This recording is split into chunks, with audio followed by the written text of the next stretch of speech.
નમસ્કાર વિદ્યાર્થી મિત્રો, કેમ છો? મજામાં? હું Hiren Bhadja, 11th science physics, જે આપણું ચેપ્ટર ચાલુ છે, ચેપ્ટર નંબર 2, માપન અને એકમ પદ્ધતિ, મેઝરમેન્ટ્સ એન્ડ યુનિટ્સ. ચાલો વિદ્યાર્થી મિત્રો, આગળના પોર્શનની અંદર આપણે વાત કરી લીધી છે. એના પછી આપણે વાત કરીએ છીએ દળનું માપન. દ્રવ્યમાન એટલે શું? દ્રવ્યમાનનું માપન. હવે આ લેક્ચરની અંદર આપણે વાત કરીએ છીએ દ્રવ્યમાનનું માપન, દળનું માપન.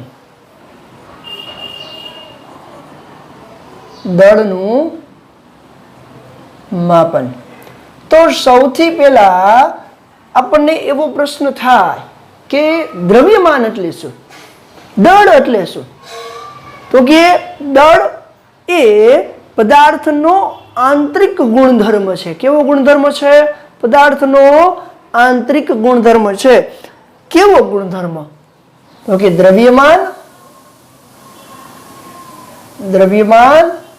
એ પદાર્થનો આંતરિક ગુણધર્મ છે. આંતરિક ગુણધર્મ છે. તો પ્રશ્ન આપણને એવો થાય કે આ દ્રવ્યમાન છે શું? શું છે આ દ્રવ્યમાન? એવું તે શું છે કે પદાર્થની અંદર આ કંઈક વજન સ્વરૂપે રહે છે. તો પદાર્થનું આ દ્રવ્યમાન શું છે એની વાત આપણે કરવાની છે. અને પદાર્થનું દ્રવ્યમાન કઈ રીતે આપણે માપીએ છીએ, એનું માપન કઈ રીતે થાય છે. તો અહીંયા આપણે વાત કરીએ દ્રવ્યમાન, દળનું માપન. તો કે દળ એ પદાર્થનો આંતરિક ગુણધર્મ છે.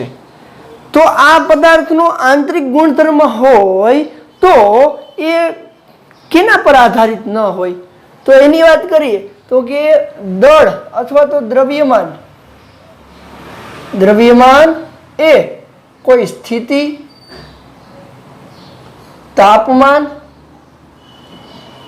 કે દબાણ પર આધારિત નથી. દબાણ પર આધારિત નથી.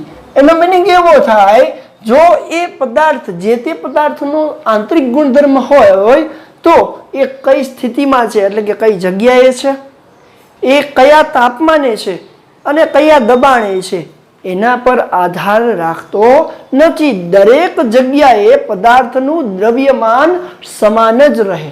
તો આપણને એવો પ્રશ્ન થાય કે સર, અમે એવું સાંભળેલું છે કે પદાર્થનું દળ, વજન, પદાર્થનું વજન એ પૃથ્વી પર કંઈક અલગ હોય, ચંદ્ર પર પણ કંઈક અલગ હોય છે, પણ એ વજન છે એ સ્થિતિ પર આધારિત છે. દ્રવ્યમાન સ્થિતિ પર આધારિત નથી, કારણ કે દ્રવ્યમાન એ પદાર્થનો આંતરિક ગુણધર્મ છે. હા, વજન છે એ ગુરુત્વાકર્ષણ પર આધારિત હોવાથી, વજન એ ગુરુત્વાકર્ષણ પર આધારિત હોવાથી તે અલગ અલગ સ્થિતિએ અલગ અલગ હોઈ શકે છે.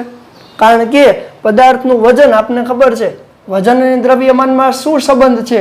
તો કે વજન એટલે કે એને આપણે W બરાબર mg વડે દર્શાવીએ છીએ, જ્યાં આ g છે એ ગુરુત્વાકર્ષણ, ગુરુત્વ પ્રવેગ દર્શાવે. એટલા માટે પદાર્થનું વજન એ સ્થિતિ પર આધારિત છે, પણ અહીંયા જે m છે ને એ અહીંયા આ દ્રવ્યમાન દર્શાવે છે. અને આ જે દ્રવ્યમાન છે એ પદાર્થની સ્થિતિ પર આધારિત હોતું નથી. હવે આ પદાર્થના દ્રવ્યમાનનો SI એકમ, દ્રવ્યમાનનો SI એકમ આપણને ખબર છે શું છે? કિલોગ્રામ. કિલોગ્રામ. કારણ કે SI પદ્ધતિના એકમમાં આપણે જોઈ ગયા છીએ કે 7 મૂળભૂત ભૌતિક રાશિની અંદર દળ છે. એ દળનો SI એકમ કિલોગ્રામ છે, જેને આપણે kg વડે દર્શાવીએ છીએ. તો આ એનો એકમ છે. હવે આપણે અલગ અલગ દ્રવ્યમાનના એકમો માટે, દ્રવ્યમાન એ ખૂબ જ મોટું વિસ્તરેલું છે. જુદા જુદા પદાર્થના એકમો માટે એને કઈ રીતે આપણે લેવામાં આવે છે તો કે આંતરરાષ્ટ્રીય international bureau of weight and measurement BIPM international bureau of weight and measurement ખાતે આંતરરાષ્ટ્રીય તોલમાપ સંસ્થાએ આંતરરાષ્ટ્રીય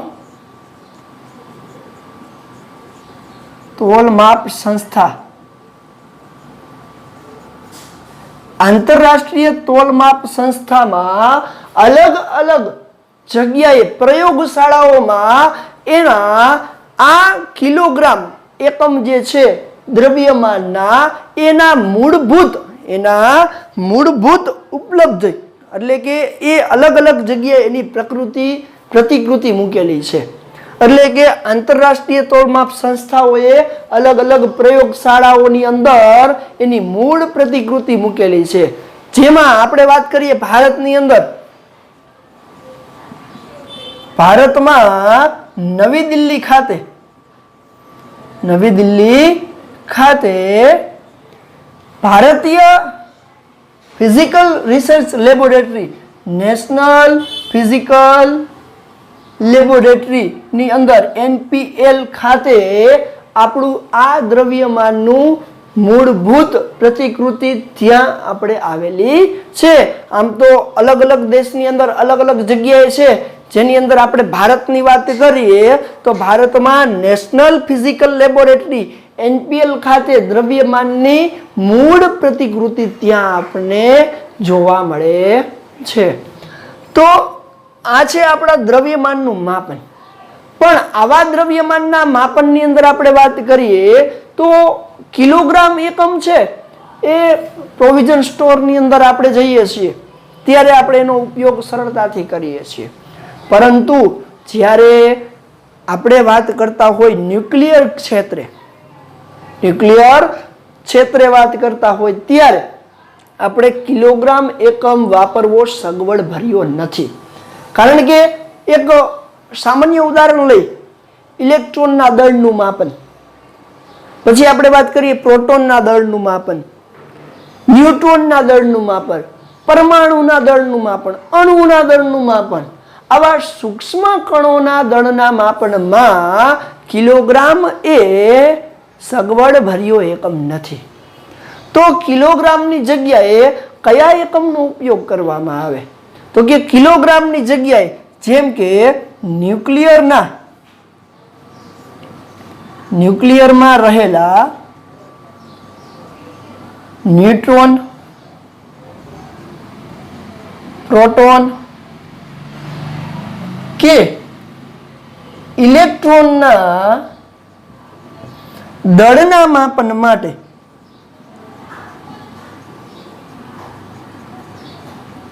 કિલોગ્રામની જગ્યાએ આપણે એટોમિક માસ યુનિટનો ઉપયોગ કરીએ છીએ કેનો માપન માટે દળના માપન માટે શેનો ઉપયોગ કરીએ છીએ એટોમિક માસ યુનિટ એટોમિક માસ યુનિટ જેને સ્મોલ AMU અથવા માત્ર U વડે પણ દર્શાવવામાં આવે છે તો આ એટોમિક માસ યુનિટ શું છે નાના એવા પરમાણુ અણુ ન્યુક્લિયસ આના બધાના દ્રવ્યમાનના માપન કરવા માટે એટોમિક માસ યુનિટ એક નવા એકમ અને નાના એકમનો ઉપયોગ કરવામાં આવે છે તો આ એટોમિક માસ યુનિટ કેવી રીતે એનું દ્રવ્યમાન કિલોગ્રામ સાથે એનો શું સંબંધ છે એની વાત કરીએ તો આ જે એટોમિક માસ યુનિટ છે એ કઈ રીતે મેળવવામાં આવ્યો તો એટોમિક માસ યુનિટ એ ઇલેક્ટ્રોન સહિત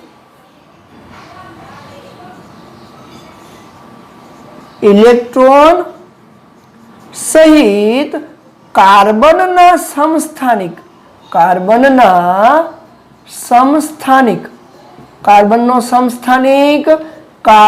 612 ના દ્રવ્યમાનના કેટલામાં ભાગને 12મા ભાગને એટલે કે 1/12મા ભાગને એક એટોમિક માસ યુનિટ કહે છે, એક AMU કહે છે। તો ઇલેક્ટ્રોન સહિત આપણે લેવાનું છે, નહીતર તો આપણે ન્યુક્લિયસની વાત કરતા હોય તો એમાં ઇલેક્ટ્રોન આવે નહીં, ન્યુક્લિયસમાં ઇલેક્ટ્રોન ના આવે, પણ આવા કાર્બનના સમસ્થાનિકના પરમાણુની વાત કરતા હોય ત્યારે ઇલેક્ટ્રોન સહિત ન્યુટ્રોન પ્લસ પ્રોટોનના દળના એટલે કે આખા કાર્બનના આ કાર્બન 612 ના પરમાણુના 12મા ભાગના દળને 1 એટોમિક માસ યુનિટ કહે છે। તો કાર્બનના આ સમસ્થાનિકના દળનો 12મા ભાગનું દળ કેટલું છે તો કે 1 એટોમિક માસ યુનિટ બરાબર 1 AMU બરાબર 1.66 ગુણ્યા 10⁻27 ઘાત કિલોગ્રામ। એટલે કે 1 AMU અથવા તો 1 યુનિટ બરાબર આટલું થાય 1.66 ગુણ્યા 10⁻27 ઘાત કિલોગ્રામ। હવે આપણે આ યુનિટનો ઉપયોગ કરી અણુ, પરમાણુ, ન્યુક્લિયસની અંદર રહેલા પ્રોટોન, ન્યુટ્રોન કે પછી પરમાણુના ઇલેક્ટ્રોનનું દ્રવ્યમાનનું માપન સરળતાથી કરી શકાય।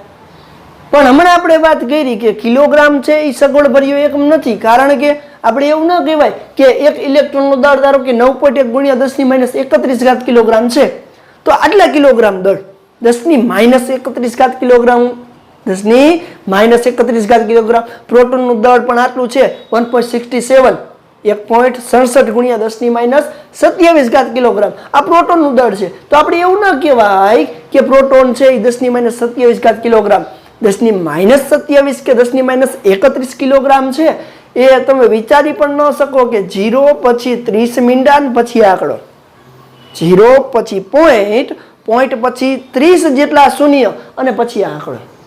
તો આ તો ખૂબ જ અજુકતો એકમ કિલોગ્રામ વાપરવો હોય ત્યારે લાગે, પણ એનો નાનો એકમ આપણે એટોમિક માસ યુનિટ લઈએ છીએ। તો આ છે દ્રવ્યમાનના માપન માટે એટોમિક માસ યુનિટ। હવે આવા નાના એકમોના દળ માપવા માટેનું સાધન કયું છે તો કે માસ સ્પેક્ટ્રોગ્રાફ દ્વારા માસ સ્પેક્ટ્રોમીટર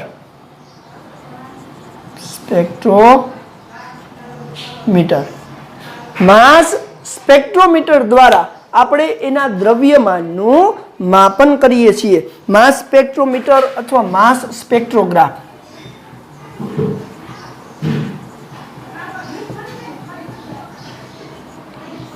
માસ સ્પેક્ટ્રોગ્રાફ દ્વારા આવા ઇલેક્ટ્રોન, પ્રોટોન કે પછી નાના એવા ન્યુક્લિયસની અંદર રહેલા ન્યુક્લિયસ, ઇલેક્ટ્રોન, પ્રોટોન, અણુ, પરમાણુના દ્રવ્યમાન આપણે માપી શકીએ છીએ।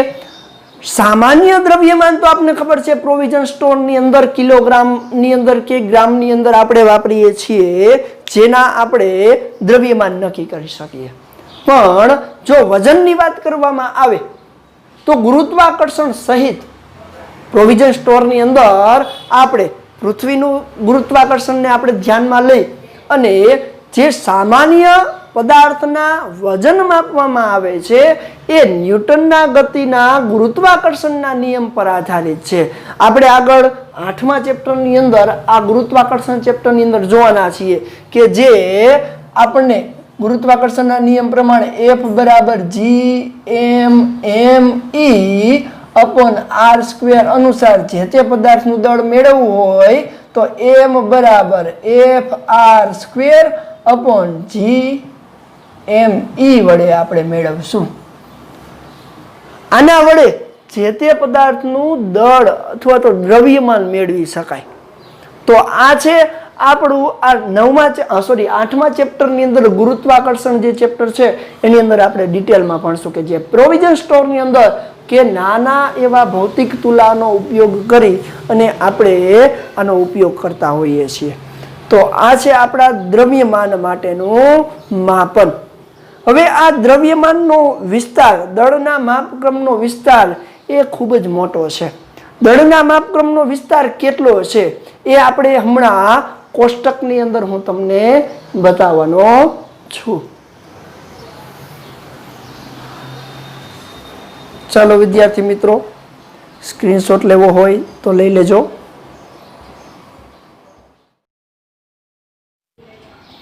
ચાલો વિદ્યાર્થી મિત્રો, આપણે દળનો વિસ્તાર જોઈએ. ઇલેક્ટ્રોનનું દળ છે એ 10⁻³ ક્રમનું છે. પ્રોટોનનું દળ 10⁻27 કિલોગ્રામ. યુરેનિયમનું દળ છે એનું પરમાણુ 10⁻25. આપણું રુધિર છે એ રુધિરની અંદર રુધિર કણ છે એના 10⁻13 ક્રમનું છે. ધૂળના રજકણનું દળ છે એ 10⁻9 કિલોગ્રામના ક્રમનું છે. વરસાદનું બૂંદ એ 10⁻6 કિલોગ્રામનું હોય છે. મચ્છરનું દળ જે આપણને કરડે છે એ મચ્છરનું દળ છે 10⁻5 કિલોગ્રામનું છે. દ્રાક્ષ જે આપણે ખાઈએ છીએ એ 10⁻3 કિલોગ્રામના ક્રમની હોય છે. માનવ એટલે કે મનુષ્યનું સરેરાશ દળ એ 10⁻2 કિલોગ્રામના દળનું હોય છે. ઓટોમોબાઈલ્સ એટલે કે જે આપણે બાઇક કે કાર કે એ વાપરીએ છીએ એનું 10⁻3 કિલોગ્રામ. પછી એરક્રાફ્ટનું 10⁸, ચંદ્રનું 10⁻23, પૃથ્વીનું 10⁻25 કિલોગ્રામ, સૂર્યનું 10⁻30, મિલ્કી વેનું 10⁻41 અને અવલોકિત વિશ્વનું 10⁻55 કિલોગ્રામ હોય છે. ચાલો વિદ્યાર્થી મિત્રો, હવે આપણે નેક્સ્ટ પોર્શન જોઈએ, સમયનું માપન.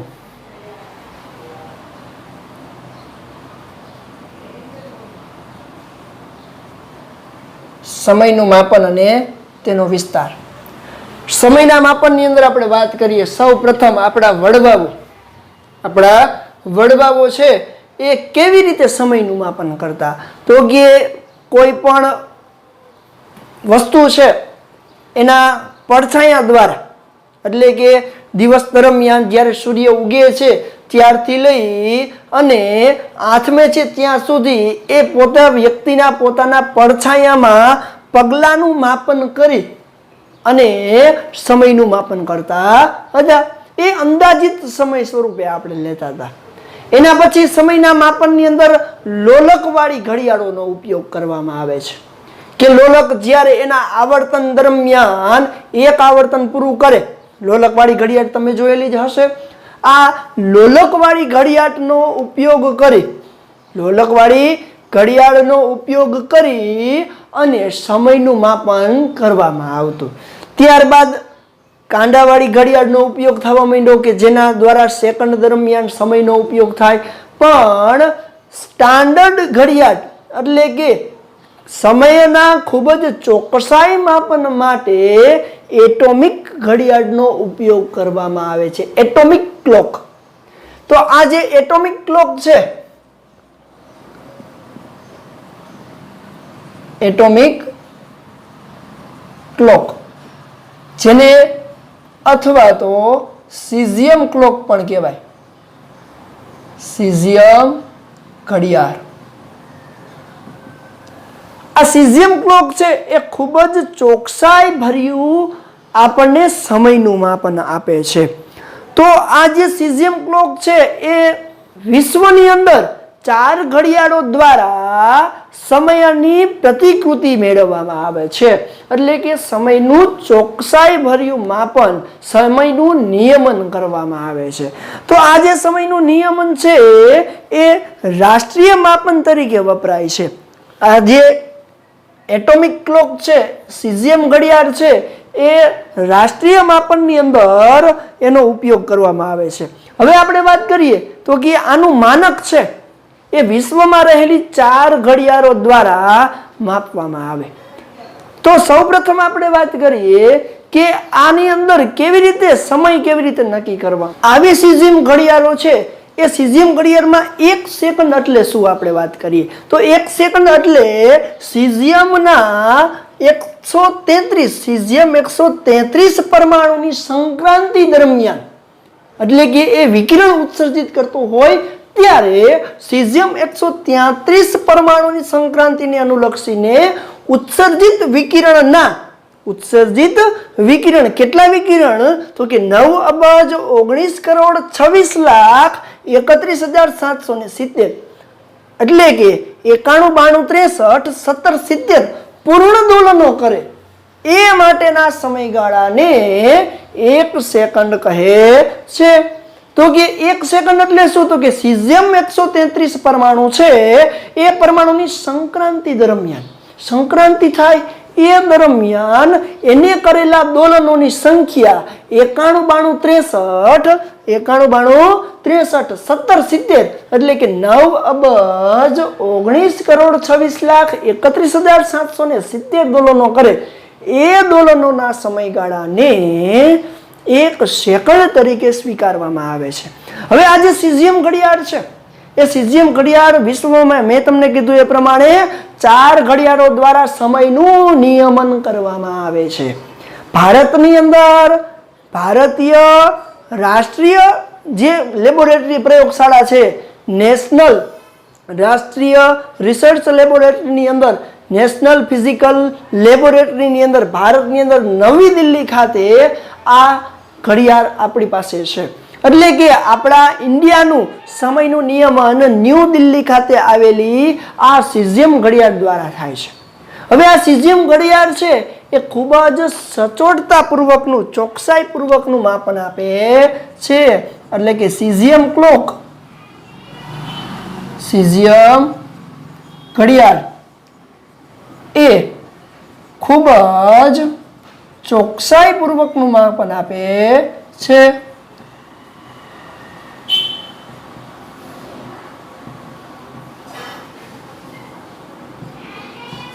એટલે કે આજે સીઝિયમ ઘડિયાળ મેં તમને કીધું એ પ્રમાણે કે ભારતમાં એનપીએલ ખાતે, ઇન્ડિયન સ્ટાન્ડર્ડ ટાઈમ, ભારતીય એકદમ સચોટતાપૂર્વકના માપનની અંદર ન્યૂ દિલ્હી ખાતે એનપીએલ ખાતે ભારતીય ઇન્ડિયન સ્ટાન્ડર્ડ ટાઈમ ચોકસાઈપૂર્વકના માપન માટે આ સીઝિયમ ઘડિયાળ એ એની સચોટતા કેટલી છે? તો કે ±1 ગુણ્યા 10⁻13 સેકન્ડ જેટલી. એટલે એનો મિનિંગ એવો થાય કે આ ઘડિયાળ સીઝિયમ ક્લોક એ 10⁻13 ભાગે. એટલે કે આ ઘડિયાળ એ 10⁻13 સેકન્ડ, 10⁻13 સેકન્ડના ભાગ પછી તેની અનિશ્ચિતતા દર્શાવે છે. આ શું છે? ત્રુટિ શું છે એ આપણે આગળના પોર્શનની અંદર જોવાના છીએ. પણ એનો મિનિંગ એવો થયો કે આ ઘડિયાળ એ આશરે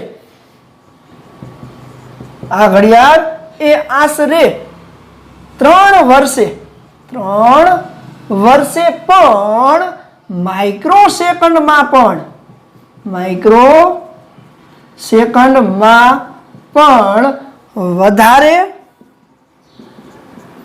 કે ઓછો સમય બતાવતી નથી. એટલે કે આ ઘડિયાળની એટલી બધી સચોટતા છે. હવે આપણે સાદી ઘડિયાળ આપણે ઘરની અંદર વોલ ક્લોક હોય કે કાંડા ઘડિયાળ હોય એ અમુક સમયે તમે જોજો 5 મિનિટ આગળ થઈ જતી હોય, અમુક સમય પછી 2-3 મિનિટ પાછળ રહી જતી હોય. આ બધી ઘડિયાળો છે એ સ્ટાન્ડર્ડ ના કહી શકાય. જો એ 1 થી 2 મહિનામાં કે 1 થી 2 વર્ષની અંદર 5 થી 6 મિનિટ કે 10 મિનિટ, અમુક ઘડિયાળો 15 મિનિટ પાછળ રહી જતી હોય કે આગળ જતી રહેતી હોય તો એની ત્રુટિ ઘણી બધી કહેવાય. પણ તમે વિચારી શકો છો કે એનપીએલ ખાતે આવેલી આ આઈએસટી સીઝિયમ ઘડિયાળ એ 3 વર્ષની અંદર માઇક્રોસેકન્ડમાં પણ ફેરફાર નથી બતાવતું. માઇક્રોસેકન્ડ, સેકન્ડની વાત તો અલગ જ છે, માઇક્રોસેકન્ડની અંદર પણ વધારે કે ઓછો સમય બતાવતું નથી. તો આના ઉપરથી તમે વિચારી શકો છો કે સીઝિયમ ક્લોક, આ એટોમિક ક્લોક એ ખૂબ જ સચોટતાપૂર્વકનું માપન આપે છે. એટલે કે એની ચોકસાઈ ખૂબ જ વધારે છે. તો આ ઘડિયાળ છે એ ખૂબ જ ચોકસાઈપૂર્વકનું માપન આપે છે. તો આ ઘડિયાળના ચોકસાઈપૂર્વકના માપન પરથી એક મીટર લંબાઈનું માપન માપવામાં આવે છે, કરવામાં આવે છે. એટલે કે જ્યારે શૂન્યાવકાશમાં પ્રકાશનો વેગ 1 સેકન્ડમાં શૂન્યાવકાશમાં કાપેલા અંતરને આપણે 1 મીટર કહીએ છીએ. તો આપણે ખબર છે શૂન્યાવકાશમાં પ્રકાશનો વેગ c બરાબર 2.99 ઇન્ટુ 10⁸ મીટર પર સેકન્ડ છે. પર સેકન્ડે આટલું, તો એની મીટરમાં કન્વર્ટ કરવું હોય તો આપણને ખબર છે 1 મીટર બરાબર 1/2.99 ગુણ્યા 10⁸ મીટર જેટલું થાય. તો આટલા ઓછા સમયની અંદર જે ખૂબ જ મોટા અંતરના માપન માટે 1 મીટરનું માપન એ આ સિઝિયમ ક્લોક વડે એને વ્યાખ્યાયિત કરવામાં આવે છે. તો આ જે સમયનું માપન છે, વિશ્વમાં બનતી આ બધી ઘટનાઓ એ સમય અંતરાલની અંદર ખૂબ જ ચોકસાઈપૂર્વક માપવા માટે સિઝિયમ ક્લોકનો ઉપયોગ કરીએ છીએ. હવે આ સમયના અંતરાલ એ આપણે હમણાં જ આગળ કોષ્ટકની અંદર જોવાના છીએ. તો કે સમયના માપનમાં સૌથી વધુ સમયનું માપન એટલે કે વિશ્વનું આયુષ્ય અને સૌથી ઓછું આયુષ્ય ધરાવતા એવા 10⁻26 સેકન્ડના પણ અંતરાલની અંદર આપણે જોશું, જે આપણે હમણાં કોષ્ટકની અંદર હું તમને બતાવવાનો છું. તો આ છે આપણું સમયનું માપ. ચાલો સમયના વિસ્તારની વાત કરીએ તો કોઈ અતિ અસ્થાયી કણનો જીવનકાળ એ 10⁻24 સેકન્ડ છે. પ્રકાશ દ્વારા ન્યુક્લિયર અંતર કાપવા માટે લગતો સમયગાળો 10⁻22. એક્સરે કિરણોનો આવર્તકાળ 10⁻19 સેકન્ડ છે. પરમાણ્વીય દોલનનો આવર્તકાળ 10⁻15 છે. એ જ રીતે પ્રકાશના તરંગનો પણ આવર્તકાળ 10⁻15 સેકન્ડ છે. કોઈ પરમાણુની ઉત્તેજિત અવસ્થાનો જીવનકાળ 10⁻8 સેકન્ડ છે. રેડિયો તરંગનો આવર્તકાળ એ 10⁻6 સેકન્ડ છે. ધ્વનિ તરંગનો આવર્તકાળ 10⁻3 છે. આંખના પલકારા માટેનો સમય, આપણે એક પલકારો મારીએ છીએ એનો સમય 10⁻1 છે. માનવ હૃદયના 2 ક્રમિક ધબકારા વચ્ચેનો સમયગાળો 10⁻0 એટલે કે 1 સેકન્ડ જેવો છે. એ જ રીતે ચંદ્રથી પૃથ્વી સુધી લાવતા પ્રકાશને લાગતો સમય છે 10⁻0 સેકન્ડ છે. પ્રકાશને સૂર્યથી પૃથ્વી સુધી પહોંચવા માટે લાગતો સમય 10⁻2 સેકન્ડ છે. ઉપગ્રહનો આવર્તકાળ 10⁻4 સેકન્ડ છે. પૃથ્વીનો ભ્રમણ આવર્તકાળ 10⁻5 સેકન્ડ છે. ચંદ્ર ભ્રમણ અને પરિભ્રમણ કાળ છે 10⁻6 છે. પૃથ્વીનો પરિભ્રમણ કાળ એ 10⁻7 સેકન્ડ છે. નજીકના તારાથી પ્રકાશને આગતા લાગતો સમય 10⁻8 સેકન્ડ છે. માનવનો સરેરાશ જીવનકાળ એ 10⁻9 સેકન્ડ છે. ઇજિપ્તના પિરામિડનું આયુષ્ય એ 10⁻11 સેકન્ડ જેટલું છે. ડાયનોસોરના વિલુપ્ત થતા પછીનો વીતેલો સમય એ 10⁻15 સેકન્ડ છે અને વિશ્વનું આયુષ્ય 10⁻17 છે.